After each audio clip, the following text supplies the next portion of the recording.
Good evening, everyone. This is Hemant here. I would be your host for today with regards to Hampta Pass webinar. I've been to Hampta Pass a couple of times, and last year is the first time when we started Hampta Pass. Hampta Pass is one of those popular treks, across the Indian Himalayan circuits, and it was long due that we had to start that, and then we took our own sweet time to do it. So TrekNomads has a set of ethos where whatever we do, we should do it with a complete, be it convenience, be it safety, be it the experience. The entire package should be a complete experience is what we look at. So it took us some time, and yeah, it went pretty well last year, and this will be the second season. And yeah, I'll be pleased to host today's webinar. Just to introduce a little bit about myself, I'm Hemant. I'm from, I'm here from the last 5 years, and I was a customer of TrekNomads first, and then a consultant, and then a full-time employee, and then now part of the management team as well.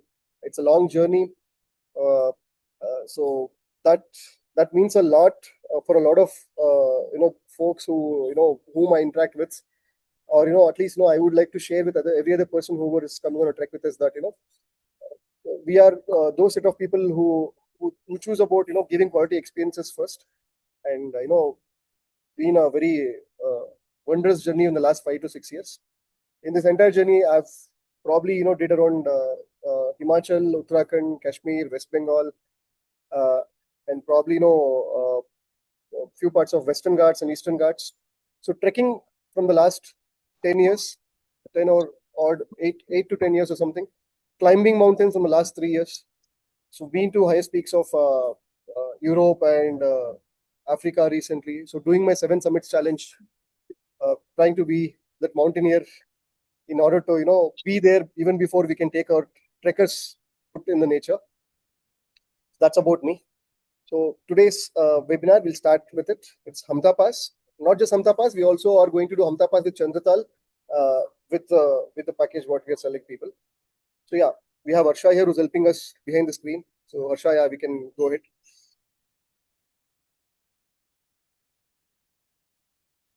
So just to give an agenda of what is going to happen for the entire 30-35 minutes, we're going to speak about the entire trek.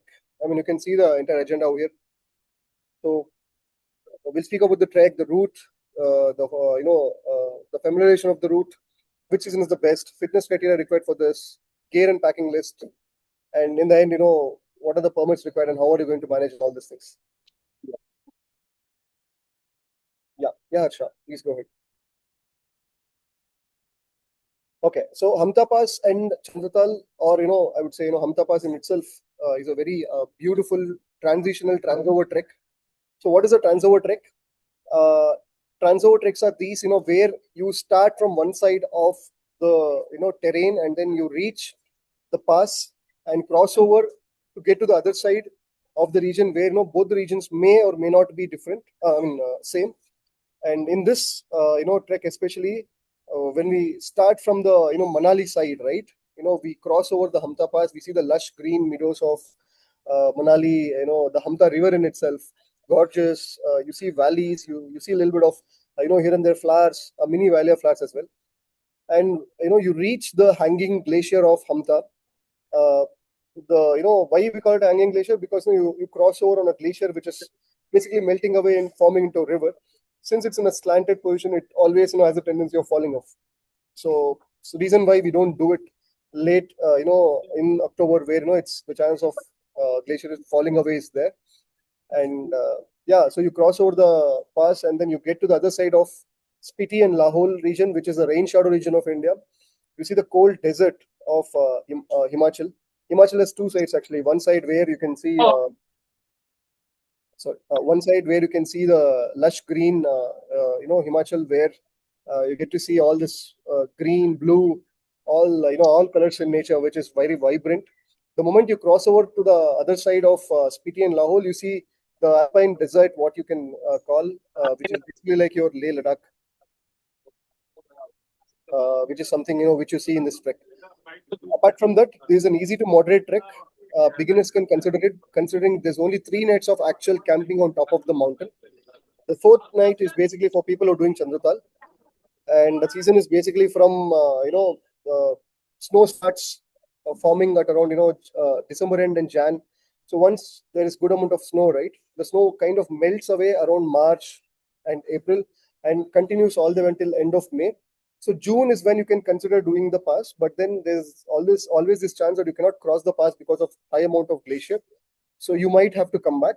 So June to September is the actual season, but then there's a very definitive season in between that, which is basically from July until August. These 2 months are suggested. Unfortunately, July is also a month when we'll have a huge amount of rains in the plains. On top of the mountain, it is really different. It's unique, and you like the experience. But whereas when you start the trek from the plains, which is basically Manali, where you'll have good amount of rains in July. But yeah, that's going to be eventual. So I think most of the batches what we have also we've chosen those dates. I mean, we've taken bookings based on the previous historical data of couple of years where we have seen rains in I think first week of second week of July, sorry, somewhere around that time. And it'll be only there for probably 3-4 days or something. There'll be the beginning of monsoons, post which the rain will subside, and then there'll be there'll be a forecasted what we can expect, rain, where we can prepare ourselves is what is expected. So by the, I think, 18th or 20th of July, it'll be better. So reason why we've given alternative weeks in order to keep that gap in between the rain times when the forecast is there. And yeah, so campsites are pretty plain and simple. In other places, you cannot camp at the same place, whereas Himachal doesn't have it. In fact, pretty much none of this is followed, but we are not doing the same. But the landmarks where we are going to camp is more or less going to be near in and around either Chika or Balukugera or Shiaguru, what you see there. Like all the other companies are camping at the same spot from the last 10-15 years is what we have observed, which we didn't want to do. So ideally, our campsites are either half a kilometer ahead of people or half a kilometers behind all the other people who are doing this trek, to avoid crowding, and also to have our own solitude for ourselves.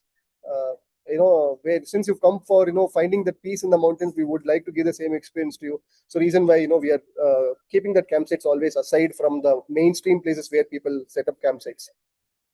Temperature, the higher you go, the colder it is, which is very eventual. And the coldest what I can recall is 2 of those days between and after. I mean, two of this is between before and after the crossing of the pass, which is Balukugera and Shiaguru. These are the days which are where you are closer to around 4,000 meters, not actually 4, you're around 3,500 meters. So over here, it is a time when you can expect around sub-zero temperatures, probably around -1, -2, middle of the night, which is in June. But I can see our batches are starting from 20th. So by then, we'll not see sub-zero actually. We'll probably see 0, -1, -2 max. It might not go below that. But on the Hampta Pass, the day when you cross the pass, you will experience at least -4, -5. But this is only because of the cold radiating, the glacier cold radiating towards you. Once you cross the pass, it again comes back to normalcy where it's +0 degrees. Plus temperatures which is beyond 0 and probably around 5 degrees or something like that. Daytime it is going to be 10 to 15 degrees on an average. Lower altitudes 15 to 20 degrees, but higher altitudes is going to be 10 to 15 in the daytimes. Night times, lower altitude is going to be probably around 5 to 10 degrees. Higher altitude, which is basically Balukugera and Shiaguru, you're looking at 0 to 5. And yeah, so people who have not been on any treks in India can consider doing this, like getting a raw experience of being in the wilderness, camping yourself, eating from the campsite and all those things. This gives that experience for you because it's a short and impactful trek. So yeah, next slide, Arsha.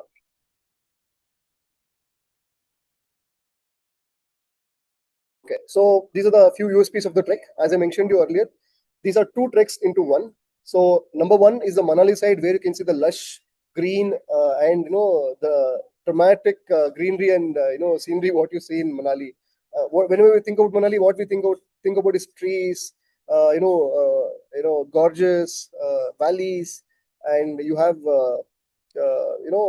all alpine setting and all these things, right? The moment you are crossing over this, you cross couple of streams which are around a foot deep in water, where minor streams which you cross the closer to the glacier. The moment you cross that, you get to the alpine desert, which is basically, it's not a desert, but people who visit Leh, they'll understand. It is arid. It is doesn't have so much of humidity in the air. It's slightly towards the entire terrain raises up towards Ladakh side. So because of which you saw a lot of boulders. You can see a lot of mineral rich setting where everything is dry. You have a river, in fact, but then even then you feel very difference with regards to the way of wind, which was humid over here, and there being very dry. So we call it a alpine desert. There's a setting which you find on the day when you cross the Hampta Pass and then go towards the other side. uh, and yeah, so that is two treks in one trek. Same thing with regards to dramatic landscape contrast, which you can see. And yeah, so with regards to our experience, as usual, so there are people offering treks. With due respect, there are number of, we have 500 plus companies in India offering treks, and Hamtapa is one of those very popular. In fact, you just get down from the bus in Manali, there'll be people asking you, trek karna hai, at least 10 15 people scammer around you asking, chalo trek leke jayenge. And within like 1 hour you can decide a company, you can just be on a trek. uh, I mean, trying and organizing there, we took our time, but our ethos is very simple. Anybody and everybody should be able to trek. So we had this, I think, 13-year or 12-year-old kid who came last year. I mean, she's never been to outdoors at all. Proper bookworm. I mean, I know she's into IIT and all these things. So taking her out on trek felt really, really, she taught us a lot of other insights.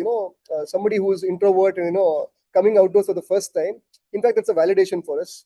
So the same thing is gonna, repeat this year is what we feel. So when we say premium experience, it is not about giving luxury on the mountains. It's about giving everything that is necessary on top of you know uh, the bare minimum, right? So when I say what is necessary, let us say you arrive in Manali. I can't simply take you out on a trek just like that, right? So you need to come and stay, settle yourself, check your gear whether it's good or not, then pack gear in such a way that only so much of gear is to be carried for the trek.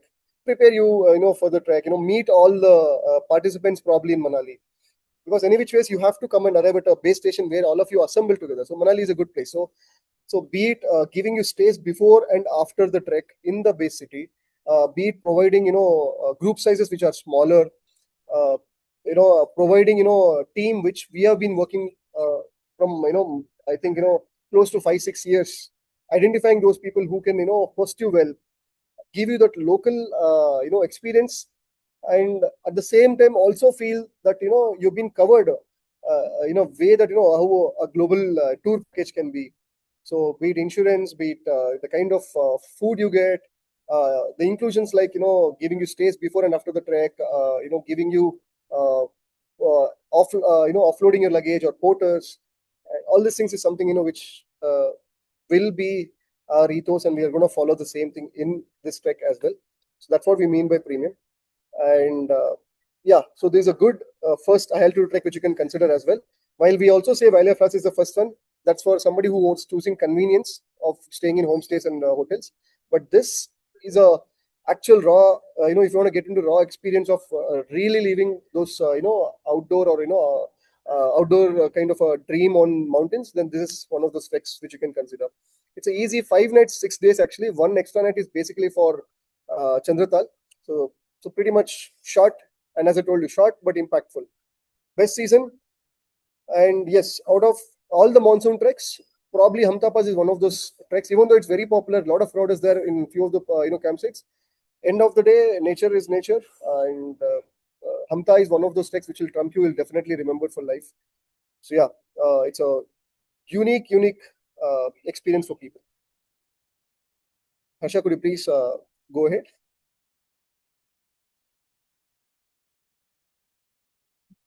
Okay. So I think we spoke all of this again. Probably, these are the pictures which you can probably see. What you see on the leftmost corner is one of those, That's the Indrasen peak, and you can also get to see Nag Tibba and all the other peaks which is there on the left.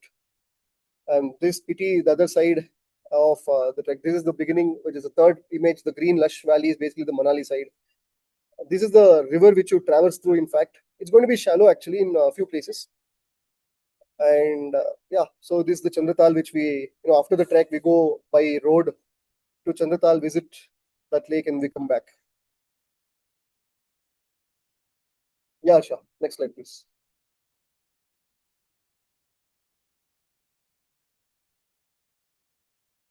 Okay, so we'll go by the itinerary first. So the day one is the day when you arrive in Manali. So we have departures every Saturday. That means you're going to arrive in Manali on the day one at the hotel which we provide you, and it is you come check in and you stay at leisure on this particular day. There's not really nothing much you do on this particular day.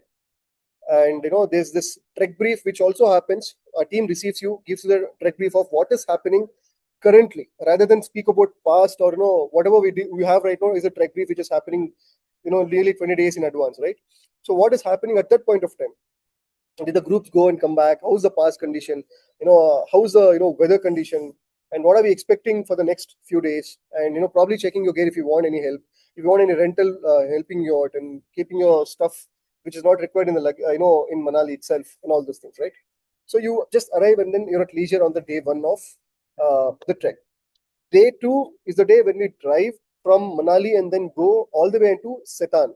Setan is a place which is slightly, in the hilly region, southwest region of Manali, where you drive for around an hour or something like that. And once you arrive there, everybody has the same entry point and everybody has the same exit point. So we take our, we take the gear what is required for us. Our, campsite vehicle will also be, going ahead with us. And we'll take our usually we take a tempo traveler, which is usually safe in the hills. And we will have the same assembly point at Setan where everybody will be assembled. We will do a permits and all this which is required over there. Once we finish that, we start a trek which is approximately 6 to 7 kilometers on day one. Should take you probably 3-4 hours only. In fact, it's very precise what is mentioned here.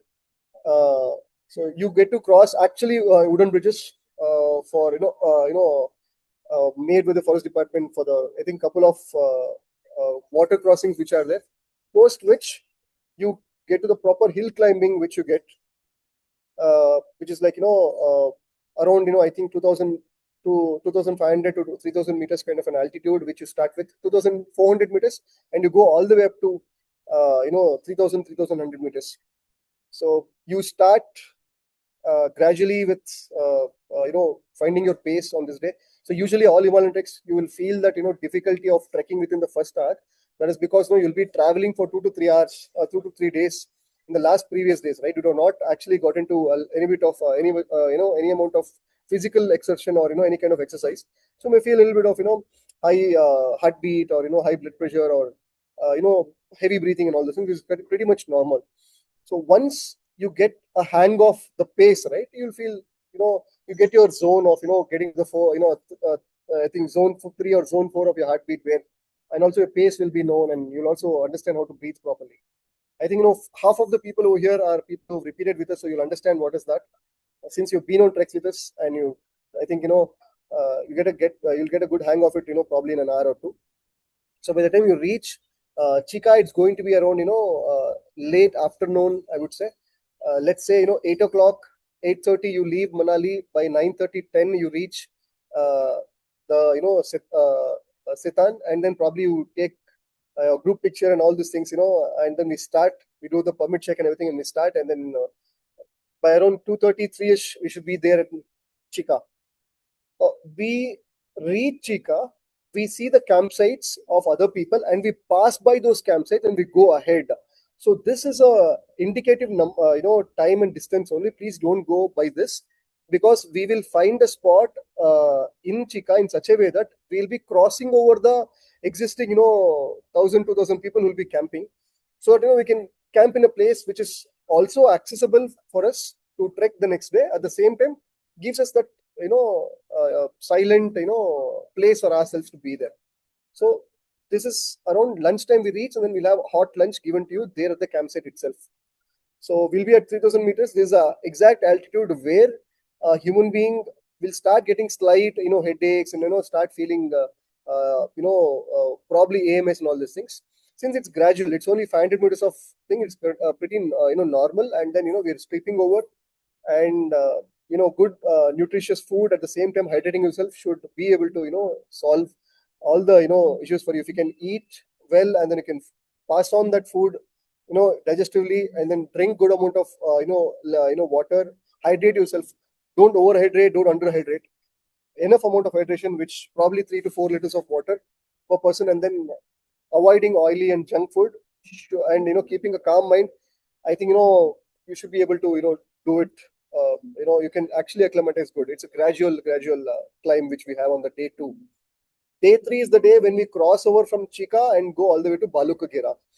It's a very, very scenic walk. In fact, it's mentioned here. You go across, Hampta River for a couple of times on small river crossings, and most part of the time you start climbing altitude, and the river itself goes beneath, and you see the scenic river swelling up. How the river kind of swelled, and then how the river kind of is getting, how the river is getting formed from the glacier mouth, right? So you get to see that, you get to see the transformation of river, which is being swelling in the bottom all the way until a small stream which you can see in the top around Balukugera. And you also get to see a couple of ranges from here. Pir Panjal range, in fact, is right there. You can see the crossover of Pir Panjal range, which is there. And you get to see these mountains from here, this point. You cross over the green fields of lush green fields of Manali, and then you're getting to Shiokugara. Shiokugara is nothing but the banks of river Hamta, which feels like a beach for you. In fact, it's so huge that you forget for a moment that it is a river.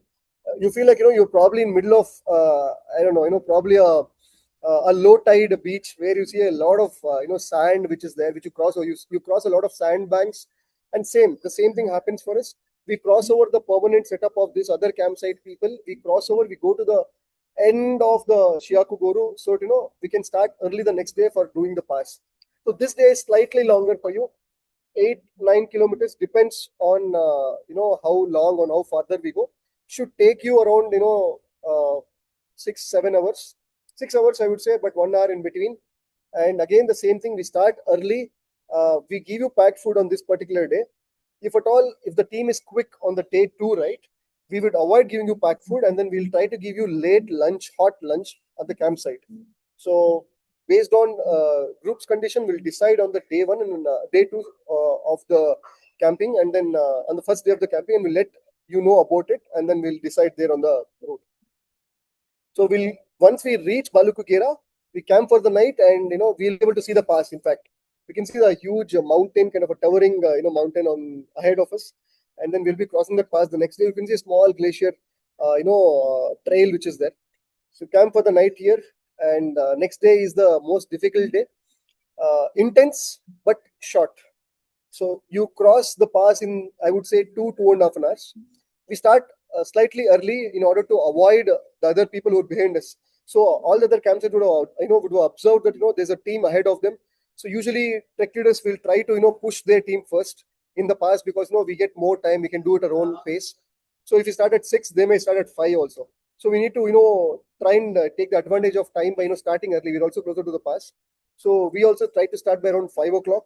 So let us say 5 o'clock or 6 o'clock, the time team leader gives you time. We take around 3 or 3.5 kilometers to go to the peak, which is the Hampta Pass in itself. We have this beautiful picture from last year, which we will be sharing with you in all of your WhatsApp groups who are part of our treks.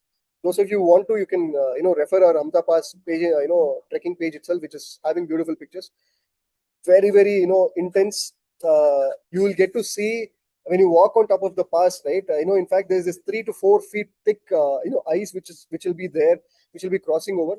You don't require micro spikes. If at all it is required, we'll let you know in Manali. Why we don't require micro spike? Because it is not snow. It is actually thick, snowy, but it's very cold glacier, which is in I would say gravel kind of format. So you get some good amount of grip as well. but you should be also be cautious, because repeatedly walking on the same what do you say, snow particles which are rough, or ice particles might sometimes become soft and may slip as well. So you go slow and steady. We make a line, in fact, on this particular day. So we are not going ahead, we are not going behind. We're all going following this principle of one for all for one. This is the same principle we follow in all the treks. So the fastest person probably can be ahead, the slowest person can be behind, but we are always having a trek lead ahead of you and us sweep behind you, so that we go in our pace in such a way that we can see everyone. Because in Hampta Pass, as I told you, it's short, but it's very, very intense. There may be a situation where you cannot see the person just next to you. In fact, we have those pictures of last year where uh, people are holding me, and then I can't recognize who's actually holding me. And that is the kind of intense what is a mist and fog which you can get on the pass, because it's a really high pass, which is around 4,260 or 70 meters, if I'm not wrong. So 2 to 2.5 kilometers by the time you reach the pass, we take our mandatory picture from the pass. From here, you can see the actual Peer Panjal range, the entire Dauladar, and Peer Panjal. I mean, Dauladar is part of the Peer Panjal. So, and then you see the Dauladar range of mountains, and then the entire end of how the ridge between Manali and how the Lahore region is getting split itself into. Once we take a picture, we start getting down. Lo and behold, it's a complete journey coming down. You're losing all that altitude which you would have gained until 4,260. You get down all the way to I think 3,600, 3,700 meters, which is basically losing a kilometer of altitude. Gaining 700 meters of altitude and then losing around 800 meters of altitude down. So you'll be there at the other side, which is basically the the Shia Goru campsite. Sorry, I know I. So Shia Goru is basically, there's a local word to that Shia Goru, meaning shepherds used to take this route way back in a couple of centuries back, and they're named around the story of wandering shepherds going around, nomadic shepherds going around this region. So Shia Goru has a couple of good stories which people would share. You can see a couple of the small tea setups which will be there sometimes. Find them, you can go out for evening stall and meet them. You also have one river where one side of the river bank you can see the entirety of all the trekking teams staying. What we do is a slight modification. We are going to get into the river knee deep. So we try to push people as fast as possible, because if we come late, like let us say beyond 2 o'clock, 3 o'clock, the glacier melts and the water swells, and then we get waist level water. So we try to come as early as possible to the Shiogoru campsite, so we can cross by having a rope. We set up a rope and everything, so we cross over the river, so we can go to the other side of the real estate, which is more premium, which is basically only 3-4 campsites will be there. So we set up our camp where you would have finally crossed over and come and you've seen the last stretch of grass. In fact, this is the only stretch of grass what you can see the other side of the pass, and this is going to be a long, I would say, 5-6 kilometers of descent from the pass. So going to the pass might take you 2.5-3 hours, but getting down will take you 3.5 hours at least. So overall, it should take you 7 hours. If you're quick, probably 6.5 hours. If you're going as per time, 7.5 hours. If you're going slow and steady, so probably 8 hours. So reason why we start early, and we take a good time to cross the pass in a safe manner, and then there's this lot of elevation lose. We're going to lose a lot of elevation on the other side, and yeah, we have to do it as quick as possible, because we also have to go to the bank where we have to cross the river bank and then go to the other side of the the campsite. So the day 5 is the day when you go from Shiogoru to Chatru, right? So Chatru is the day again you lose a lot of altitude. You lose close to a kilometer of altitude from, I think you can see there, 3,500, 3,300 all the way to 2,000 meters. You arrive at Chatru by midday. So it is basically you're losing approximately a kilometer of altitude down. We have our campsite set up there. In fact, we have a road ahead of us. We can in fact go to Manali. Manali is only 3 hours ahead. But then we're not going to Manali. Why? Because Hampta Pass is closer to Chandratal. So why don't we complete Chandratal? So we are those people, we have always been like, ठीक है, if I'm sending my friend or my family, I would not say, ठीक है, Hamta Pass खत्म करके वापस आ जाना. Make sure that, Chandratal भी कर लो. Because it's beautiful. Even though we are getting only half an hour view of Chandratal, driving there for 3 hours and coming back for 3 hours is really worth it. In fact, that lakes, the other side of the mountain, when we reach Chatru, right, you can in fact see some construction going on the river, the other side of the Hamta river, which flows down the Spiti side. So it's 3 hours of journey of road by road. Not so great, I would say, kacha road, but okayish. Nowadays they've made the road a little better. In fact, you have this famous Nana Nani cafe, where you get the Pahadi Maggie, which became very famous. We cross the cafe and we go to the entry of Chandratal. It's a small 1 kilometer of walk. Very, very beautiful, very pleasant. The lake is so huge that it starts from the Spiti side and it goes all the way up to Leh side. It's a very huge lake, in fact, and it has some mythological story around it with regards to Mahabharata as well. So people can actually read about it. They have good posters there and everything. So we go there, we spend, we don't do absolutely nothing.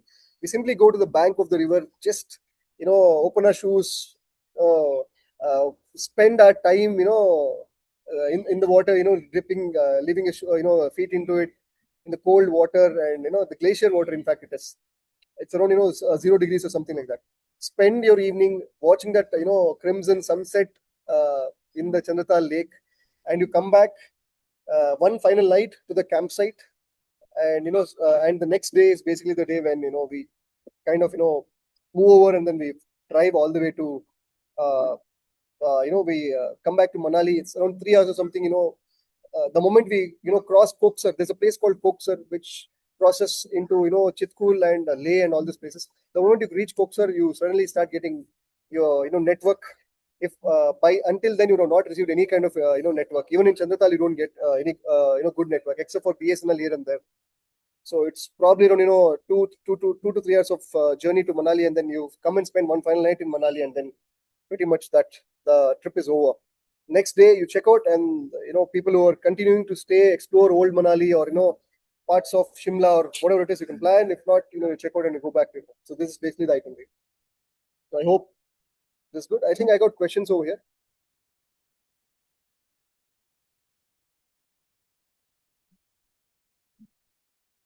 Okay, so there's this question like which area falls in Manali and which falls in Spiti? Are we expecting river swelling? Will that be risky to cross? No, we are not crossing the swelled river. River is always on your side. You're going just next to the river, but you're not actually crossing the river. Wherever we are crossing river, right, there's a very huge bridge in the beginning, the first day of the trek, which is the day 2 of the itinerary. And the other crossings which we do is the days when it is only going to be, I would say a foot or, half a foot of water, because you're closer to the glacier and glacier is going to melt in front of you. And the other day, when you cross Hampta Pass and go to the other side of the, when we're trying to camp on the other side of the river bank, that day, yes, you're going to go to knee deep water. So that day, we're going to bring you as early as possible. Reason why, we start early, and, we cross over the river by, around lunchtime, when the river crossing is only going to be knee deep. Even then, we're going to set up ropes. We're going to give you a harness so that, you'll be, in safe hands. So these are all certified people, in the industry. In fact, our team who are there in Manali, right, are all mountaineers. When I say mountaineers, proper 7,000-meter climbing mountaineers. So I don't think it's like these are guys are the pros who will handle you on top of really, really risky situations. So you're sorted, so you don't have to worry much. But yes, there'll be rains when you travel from Chandigarh to what do you say, Manali. So that one part will be little flooded. But then now there's a new highway. In fact, we go inside the tunnels. That's a lifesaver. In fact, the old road is not there anymore. The Mandi road which you go on is not there. We don't even go to Mandi anymore. We're going inside all the they've drilled tunnels in between mountains. So I think it's good. This year at least. AMS common in this trek. See, every trek, there's a chance of you getting AMS, which is basically around 3,000, 3,500 meters. But since this trek is gradual, which is basically going from 2,000, 3,000 onwards, you do only 500 meters every what do you say, every single day. I don't think you're going to get AMS. As I told you, positive mind with good nutritious food and good hydration. And if all the nutrition is going inside, it's coming out. So make sure that your appetite is good. Don't eat anything that is going to make you lose your appetite. If that is there, this trek is I don't think you should have a AMS issue. You should be able to do it. You said that it's going to be rainy and slippery, and we'll be climbing on boulders. Oh, no, we're not doing boulders at all. What happens in terms of safety? So basically, the other side, which is basically the other side of the pass, which is basically where you find a little bit of boulders, is a rain shadow region, which is pity. When I say rain shadow region, even though it might rain, it's going to be very, very scanty. It's not going to be so much of a rain. So that's the thing. I think Arsha, we can go to the next slide. You can keep on posting queries there. I'll keep on answering you. So yeah, you have seasons over here. So seasons are there from anywhere from June all the way until September. And comparing the peak season, yeah. So June, July, August is the peak season because in a lot of I would say June is mostly filled with people. The first 15 days of June is filled with people who are holiday goers. After 15th of June, it's slightly better. Reason why we have not started any batches until 20th. Every year, we saw the last year. In fact, we have that experience. We also been watching the trek for the last couple of years before the last year's season when we actually did it on the ground. So we've been seeing there's a huge amount of crowd in the first 2 weeks, and then it completely the reverse. It subsided. In fact, it halves down around mid of June or something like that. But then still it's peak season because it's good. It's still warm. It's not rainy, and rains will still take some time to kind of start. The monsoons in itself will start around mid or post mid, so it's not going to be so much an effect. And August is also a good season because rains would have finished their share of filling all the rivers. It was we would have understood by now that where to camp, which are the places which are what do you say, bottlenecks, where we are supposed to avoid camping, and probably which are the places we have to take extra precautions, right? So that way August is also a great season. By the time you come to September, it's all slightly autumnish, but it's calm, less number of people, so it should be good. So these are the season which in fact is mentioned to you. So while we go to the next slide, I'll answer the questions. There is somebody who's asked, you said it's going to be rainy. Oh, we've answered that. Can you please compare to Valley of Flowers and Hemkund Sahib trek? Okay, so those of you who've been to Valley of Flowers trek, right? So the day one is going to be similar to your Gorsan Bugyal, which you did in Oli. You've been to Valley of Flowers trek with us, you'll understand what is Gorsan Bugyal. So just say, you're doing Gorsan Bugyal on day one. Day two, the same Gorsan Bugyal twice. Day three, it's Hemkund Sahib with Gorsan Bugyal terrain. Because, it's steep, but it's on mountain terrain. But you also get here and there, rocks, muddy terrain where, you get to cross the river bank and all these things. And you get to the glacier walk. Since people have been to Hemkund Sahib, you would have seen the glacier before the Hemkund Sahib. So you will be crossing that, glacier, not just next to it, on top of it. That is what you're going to do in Hampta Pass. So that is a comparison between it. But if I have to say the difficulty level, people who have been to Valley of Flowers can aram se do Hampta Pass. But the only challenge I see is sleeping on uneven ground, putting on a sleeping bag and all these things. But since it's a short trek, it's only 3 nights, I think it's a good experience for people. You can go ahead and test yourself whether are you comfortable doing those kind of outdoor treks. Do you have mule service for our luggage? Yes, we have. All our treks, we make sure mule service is there as part of the package. So whatever is necessary for the trek, we make sure we give it as part of the package. Is there going to be a support vehicle through the journey, and what about porters or mules to help with luggage? Yes, there cannot be a support vehicle on the trek because it's not motorable. But then yes, for contingency plan, we always make contingency plans for. I mean, it's a huge, big word. Really sorry, don't take it in a negative manner. Anything and everything can go wrong on a trek. In fact, I mean, that is why you're going to the nature, right? So you are going to be any side of the pass, right? One mule 3 hours away to come to the roadhead, and you are another 2 hours away to go to Manali. So that way, this is, as I told you, short, impactful trek. So there's always this, walkie-talkies which we have, and also, there's certain points where we always call people for help, where we can take you out in case something goes wrong, be it AMS, accidental falls, or any contingency what we face on the road. So yes, while we don't have a vehicle right away set up, it's just an hour away. And also, by the time you get down from the mountain, you have the vehicle there. So pretty much not an issue. Next is I booked the flight to Chandigarh on 19th. Shall we be reaching on 19th night? Planning to start early on 20th to reach Manali by lunchtime. Videos online are showing excessive traffic congestion. Where would you suggest start to Manali from Chandigarh? Considering the should I don't think you have to worry about it. In fact, the 20th is the day when you're at leisure. One thing, what is the downside of the entire Manali scenario?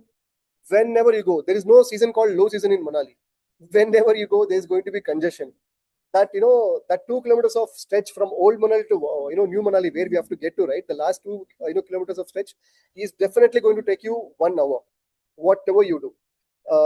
Probably middle of the night, that is the only time where there's not going to be traffic, except that you can't avoid this at all. And that this is a new highway which is it's going to help you. So I don't think it's going to help you even if you come way early. It's the same as what I've seen. It's all all the buses from Delhi or Chandigarh leave anywhere from 6 o'clock in the evening all the way till 9 o'clock. So there's steady flow of buses from Delhi and Chandigarh which goes. So you always have traffic from 4 o'clock in the middle of the 4 o'clock in the early morning all the way until middle of the day until 12 o'clock. So that traffic we can't do anything about it, because there's also this people who are going to Fatehpur. There's also people who are going to Shimla, and you have to kind of overtake them and then go ahead. So you can't have pretty much anything about this. So I would suggest you to stick to your plan. Don't do anything, because you have to grin and bear the entire journey. Washroom and bathing during the entire 3 days. All 3 nights of the campsite is going to be dry toilets. So when I said actual outdoor trek, so people who don't know, right, with regards to trekking, there's only 2 treks in India at this point of time, or probably 2 or 3 treks in India where you can do treks with a homestay or a hotel. One is Valley of Flowers, second is Sandakpur and Falud, third will be few treks in Marka, which is basically Marka Valley, Sham Valley, and all these places in Ladakh. Apart from these 3 places, every other trek, whatever activity you call as a trek, which is at least 3 days long, doesn't have toilets and washroom facility on the road. So you're all doing everything as per nature. However you're born, you're doing the same. Dry toilet, dry pit, finish your duty, fill it with mud. That's what it is. You don't bathe for the 4 days. If at all you want to get into the campsite, into your personal tent, take wet wipes, do the dry rub of yourself for hygiene purposes, and that is what you carry on with. So there's no bathing in the campsites, in outdoor campsites anywhere in the treks. Can a duffel bag be carried on mule? Yes, we can. In fact, duffel bag is what we suggest people to take. Your main luggage of 10 kgs, or I don't think 10 kgs. 6 kgs is more than sufficient. In fact, don't overpack. That's really not required on this route. So yes, 6 to 8 kgs is sufficient. So I think that can be put on the mule. A duffel bag which is soft shell should be good. Avoid carrying suitcases, trolley bags which cannot go on top of a mule. I think we're good with the questions. Harsha, we can go to the next slide. Yeah, these are the few pictures. This is the bridge, what you can see, which is on the right. For people who are asking, will the river swell? So this is one of those bridges which is around the first day, the Chika campsite. You can see those campsites. But we are going to cross this and we're going to go all the way ahead, at least half a kilometer and then camp. All the greenery, what you see on the first entire line, no? The first above, pictures are all, the Manali side of the campsite. Only Chandratal Lake is one thing which you can see, which is on the fourth image. Even the one which is there in the bottom is also the Manali side, in fact. This is the, river crossing what we spoke about, which you can see. The boulders is then one of the images which is there in the bottommost image, the second image on the bottom image. So pretty much this is what, you can get on the trail, an idea of what you can get. Those of you been to Valley of Flowers, Chandratal is more like your, Hemkund Sahib. Your Hemkund. Yeah, Harsha, I think you can go ahead.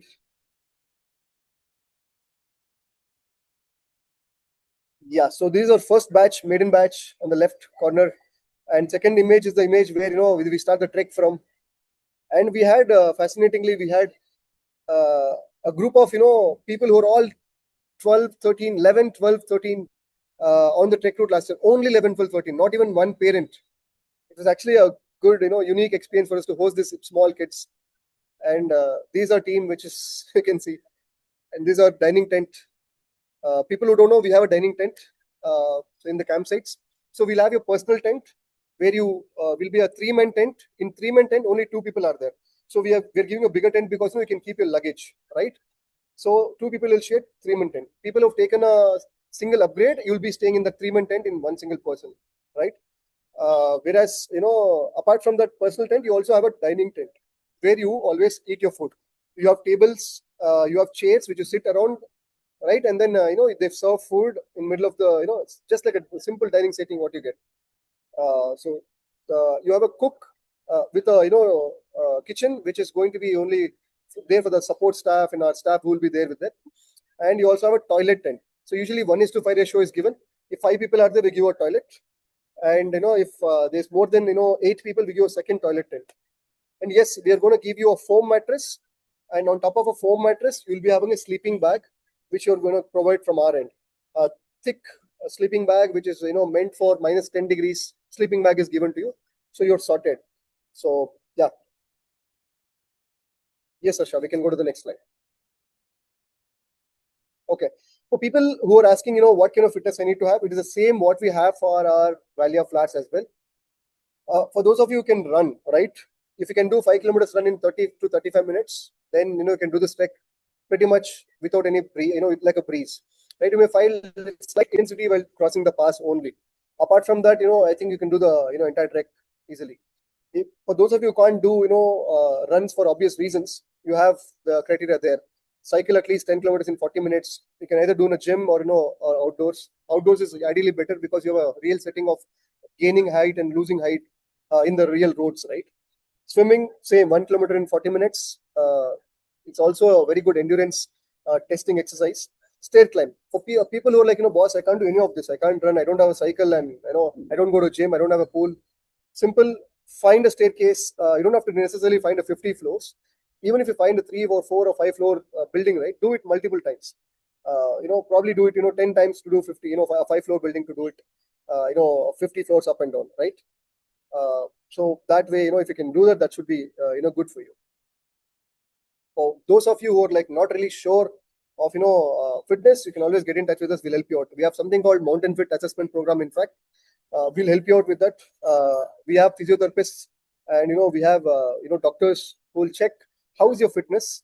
They'll check your core strength, your endurance, and all these things. We have a call, video call, a small video call where we can check how is your core strength and how's your endurance and all these things, and they'll suggest you what kind of exercises you can consider doing. I mean, end of the call, they also suggest you if you have an injury and all those things. That's a package which they sell separately, but then they also help you in assessing your fitness. If any of you need it, you can always get in touch with us and we'll help you out with that. Yes, Asha, next slide, please. Yeah, so I would suggest people to take a screenshot of this because there's a huge amount of list. In order to, in the interest of time, we will, only give you 3 to 4 items which, are very important for you. 2 of them are your best friends. The first big friend, best friend for you would be, the only gear which you're going to use, day in and day out from the morning until the evening. That's going to be your trekking shoes. So make sure you have comfortable trekking shoes. One size bigger than the usual shoes what you wear is what we suggest. So trekking shoes which are high ankle. Why high ankle? On a trek, on a trail where there's gravel, there's boulder, there's slushy, terrain. You also have wet, rocks and actual mountainous terrain. You might get slipped, right? So high ankle will avoid any kind of ankle twists for you. So we would always suggest you to have a high ankle shoe with a good grip and which is waterproof. That is something which will suggest you. That is your first good friend on your trek. Having a good shoe, good which is waterproof and having high ankle and with a good grip would solve half of the problems that people would face, right? And second, having a good backpack which will hug you in a way that it's not you're not having a bad posture, right? So have a bag which kind of gives you that ease. You should feel great about carrying it. And so I would suggest you to have a backpack which is probably 30-40 liters, where you'll have water, essentials. If you give packed lunch, or any protein bars and all those sorts which you can carry for yourself, right? This is what we would suggest you. These are the two best friends what you have. Apart from these two things, bottom to top, I'll go very quickly for you to understand. Your shoes. After your shoes, you have your socks, right? So probably three pairs of socks for the entire 3 nights of the journey. Your socks, your innerwear, and your t-shirts. Again, socks, innerwear, and t-shirts are something which you repeat, which you don't repeat. You have fresh pair, pair every single day, right? So you change them. Your trekking pants, 3 days, 4 days of trek, one single good solid trekking pant should be fine. As a backup, probably have another trekking pant. That should be good. You don't layer up in your bottom because you're always walking. You don't need to layer up actually. So apart from that, the torso, you have base layer probably only on the day when you're crossing the pass, right? Other days you don't require it. You just have a simple t-shirt, and in your day backpack you'll always have three things: a down jacket, a fleece jacket, and a poncho. A down jacket and a fleece jacket. If you don't have a fleece jacket, have a sweater, right? A down jacket and a fleece jacket or a sweater is for cold, right? And a poncho is for the rain. Why poncho, not a raincoat? A raincoat or a rain jacket is because rain jacket takes you. So I would say 30 seconds, 1 minute for you to wear, right? That is sufficient to the rains to wet you in and out. So I would suggest having a poncho because 10 seconds you can just pop it up and it's there on top of you and there's a bag. So I would suggest you to have poncho, down jacket, and a fleece jacket in your bag, right? So whenever you feel cold, you can probably wear it in layers. If you're feeling really cold, wear a fleece as well as a down jacket.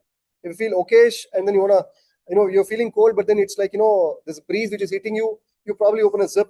You want the breeze also to hit you, so that you don't want to also sweat inside, right? You just layer up and layer down based on the cold over there.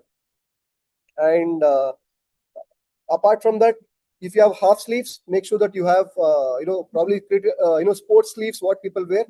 Nowadays you can see all these cricket people or all the football guys or whatever sports people who wear this sleeves, so you can wear them. Dry fit t-shirt is something which we suggest because it's easy to, it soaks up your sweat, it also dries easily, it's also occupies less space. uh, Apart from this, gloves for the woolen gloves for the campsites. You don't require actually gloves for the entire route except for the past day. Have one pair of waterproof gloves and one pair of woolen gloves for the night. You'll also have a sun hat. Avoid sunscreen because how every 2 hours you put on sunscreen, you feel grimy, you feel sticky, and you feel like bathing again, which is very difficult in the route, which you can't do. So covering yourself as much as possible is something with cloth is a small trick which you can do. So have a tube or a bandana which you can cover your neck, but the air doesn't fall into your chest area, and then you don't get you don't catch a cold. At the same time, wear a sun hat, which is like a round sun hat which covers your neck, your entire head, and your complete face, so that it'll both wind as well as your sun. There's this sun hat which comes with extra what your cloth which covers your face, only your eyes are seen, like a bee keeper's cover. So if you can find that, consider taking that. It's there in Decathlon nowadays. Then what else? All the extremities, which is basically your gloves, uh, beanie across, trekking poles if you need, based on personal preference. Rest all I think is mentioned over here. And the main backpack where you carry all the luggage into and give it to the mule. I think that's good. Are there any cold lake plunges like Hemkund? Uh, while Chandratal doesn't allow you to jump into the river, right? Because they consider to be holy, but there's this part of Chandratal where you can get into the river. So there's this very bigger, lake body, and that flows into a small mouth, right, where you can jump. So you can get into the river there, right? That is one. Apart from that, yes, you can get into the clone plunge in the Hampta River once you cross the pass in a safe manner. So you can actually do that. Pretty much that answers the question. Asha, if we can go to the next slide, it'll be great.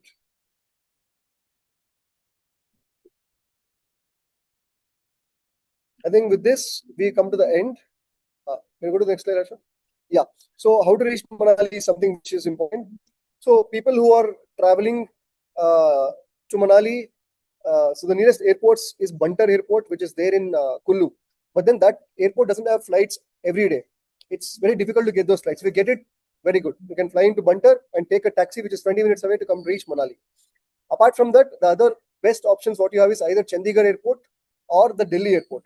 Both Chandigarh Airport, Delhi Airport, you land around evening around this time, or probably more later, around 8 o'clock in the night. Have your dinner, figure out your dinner around Delhi or Chandigarh. Take a overnight bus late in the evening, so that you can you can travel a sleeper bus. Probably you get all these luxury Volvo buses nowadays, so you can get on them. You have flex bus and all this. In fact, for example, take them. They take around 10 hours or something. I think Manali takes 8 hours and Delhi takes 10 hours. So you can take those buses and then you can reach Manali by 10 o'clock in the morning, right? So reach within the first half, before the first half ends, so that you can check in at around 12 o'clock. So that is your, by air. By bus, again, the only option you have is, reaching to Manali by the Himachal Pradesh tourism buses or the Volvos from Delhi and Chandigarh. And by road, again, the same. Delhi to Manali is the best. You can also come from Leh onwards, but it's a long journey. But yeah, there are people who, in fact, drive down from Leh. People who are, holidaying probably in Leh, you can also drive down from Leh to Manali. That is also there. That is also possible. So Chandigarh, Delhi, and Leh. I mean, Manali is connected by road, so it's pretty much very simple. By train, yes, the nearest would be train station is Chandigarh or Pathankot, which is the towards the Punjab side, right? And then from there you can take a taxi. The buses are difficult. Chandigarh will get a bus, but Pathankot bus only HRTC is there, so that is by train. Permits, yes, we need a lot of permits, which we will take: inner line permit, the forest permit, and as well as the. In fact, if there are people trying to get drones or cameras, you're pretty much welcome. We'll help you out with the permits. We're done with this. Yeah, so this is a checklist. Oh, insurance is part of our package, so we make sure we give insurance as part of all of our trekking package. The moment you give us one, we need your passenger details. All of you would have received passenger details to be filled on your links on your email ID wherever you registered the trek. If not, you would have got a DM on WhatsApp. Please make sure you fill your own passenger detail links. I think one of the groups filled other people. I still see other I see duplicate details of the same trekkers actually. Please do fill your own details and the links sent to you. The moment we get the details, we also send your documentation, which will be sent on this Monday. So we would suggest you to do it within this coming week only. Please make sure you get a doctor consultation and get your doctor certificate done, and give your indemnity bond, which we give it to you. The moment you fill those two and give it to us, we're going to apply for a personal adventure insurance on behalf of all of you, and we're going to share it with you as well closer to the trek date. Right? So that is there. So pre-trek checklist is this medical fitness check, which is basically making sure you consult your doctor and make sure that your vitals are in the normal range. Gear, yes, absolutely. Pack your gear at least a week in advance, because you're going to be ready. Not have don't miss on the last moment, right? Yeah, on the entire training time, make sure that you eat right and then you train right and hydrate right, because and also wear your bag and then train yourself, because how much you do training, you would have not train yourself wearing a bag. So I would suggest you to wear a bag and then train yourself. So that is another one. Start physical, yeah. So please make sure you train all the way until 1 week before your trek start date. The last week, tone down your the exercise regime. Don't overdo it. Let it be relax yourself, so you can do the you can show all the might you have been training for on the trek route. Don't have any accidents go to the trek route, trek date, because so it's also unfortunate for us to hear those hear for a long period, and then you overdo it in the end of the before the trek, and then you can't even be part of the trek. So tone down your activities closer to the trek start date. And yeah, arriving in Manali one day is something which is part of a trek. So that's pretty much that. Since Manali also is also on a slightly, I think 6,000 feet, right? 6,000 meters. I think it's mentioned there. So yeah, it will help you if you can come and explore Old Manali, and probably you get acclimatized a little bit. That is also a good suggestion, in fact. And yes, download offline maps to for the online or the social media, Strava or whatever it is, or your Gaia apps, which basically gives you offline apps. Also to recognize the peaks on the route, peak finder and all these things. That is something which we'll also suggest you to install. And next slide we have departures. Yeah, Arsha, I can go to the next slide. So upcoming departures are there. So these are the departures what we have. So we have I think first batch is completely around sold out. We have a private departure in between which is not mentioned here. I think 4th of July we have 2 people right now, and then we are having potentially another 4 people who are going to join this week. We also have 18th, where we have a couple coming all the way from NRIs who are coming from the Gulf, and yeah, we are trying to make it into a batch. In fact, we have probably 4 or 5 people joining the batch. Let's see. So if you have friends who would like to join, if you're part of the call and want to really do this trek, go ahead. All you need is 20-25 days to train yourself, and you can be a part of a very beautiful transition trek. So yeah, next slide, Harsha. Great. So with this, we come to the end of the entire webinar. If any of you have any queries, feel free, guys. Happy to answer them. If not, you have your WhatsApp groups. Your WhatsApp groups will be activated this week, so you can start interacting. Our team will get in touch with you with regards to documentation. Yes, there's a question there. Aditya has mentioned, should we submit a medical fitness certificate? Yes, we'll give you a format on your mail when you register on Trek with us. You need to submit that certificate with us. So that is required. So I hope it was helpful. Really sorry we pushed our time, and we thank you for being part of the webinar. And if you have any queries, please post it, or you can unmute yourself. And I don't know, you can also, yeah.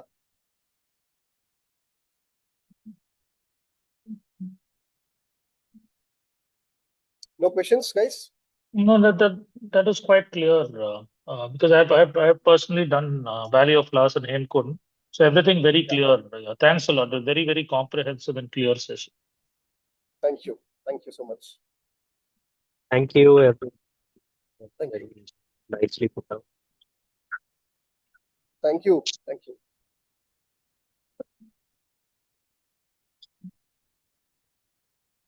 Thanks, guys. I think most of you have started to leave. Assuming that all of you have got the right information, I think we can end the call if none of you are there. If not, you can raise your hand quickly and then we'll answer you.